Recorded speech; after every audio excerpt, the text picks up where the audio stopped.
Hello friends, வாங்க இன்றைக்கி நம்ம பீன்ஸ் பொரியல் செய்யறதுக்கு தேவையான பொருட்கள் பார்த்துக்கோங்க. கடாய் வச்சாச்சு, அதில் எண்ணெய் ஊற்றிக்கலாம். எண்ணெய் ஊற்றியாச்சு. எண்ணெய் நல்லா காஞ்சதுக்கப்புறம் கடுகு, உளுந்த பருப்பு, சீரகம் போட்டுக்கலாம். அது நல்லா பொரிஞ்ச உடனே நம்ம பூண்டு போட்டுக்கலாம். வெங்காயம், பச்சை மிளகாய் அரிஞ்சு வச்சுருக்கோம், அதையும் ஆட் பண்ணிக்கலாம்.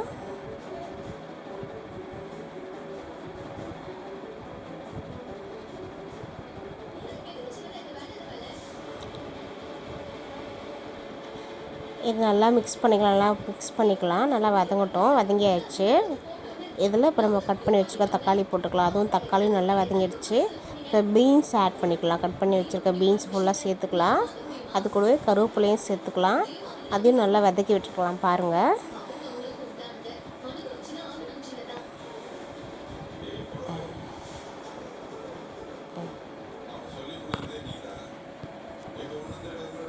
தக்காளி போட்டால் கொஞ்சம் டேஸ்ட் நல்லாயிருக்கும்னு சொல்லிட்டு தக்காளி ஆட் பண்ணியிருக்கேன்.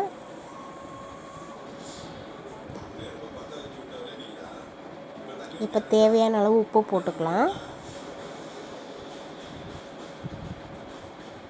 அதை நல்லா மிக்ஸ் பண்ணி விட்டு பாருங்க. ஓரளவுக்கு நல்லா வதங்கிடுச்சு. திருப்பி நல்லா கிண்டி விட்டுக்கலாம்.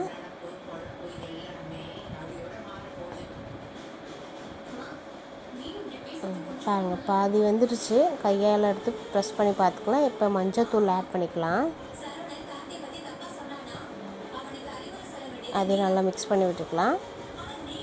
இப்போ தேவையான அளவு 1 டீஸ்பூன் குழம்பு மிளகாய் தூள் போட்டுக்கலாம். அதையும் நல்லா மிக்ஸ் பண்ணி விட்டுக்கலாம். பார்த்துக்கோங்க.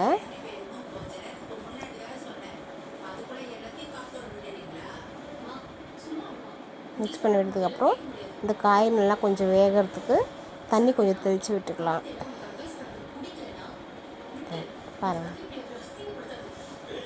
காயோட ஒரு கால்வாசி தண்ணி விட்டுருக்கேன். மறுபடியும் நல்லா மிக்ஸ் பண்ணி விட்டு மிளகாத்தூள்லாம் நல்லா மிக்ஸ் ஆகட்டும். திருப்பி மூடி போட்டு வேக வச்சுக்கலாம். அந்த தண்ணி நல்லா வற்றட்டும். பாருங்கள்,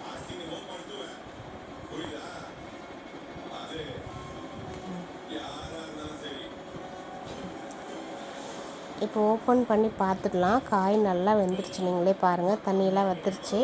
இந்த பீன்ஸ் பொரியல் பிடிச்சா உங்களுக்கு லைக் பண்ணுங்கள், கமெண்ட் பண்ணுங்கள் ஃப்ரெண்ட்ஸ். நீங்களும் ட்ரை பண்ணுங்கள்.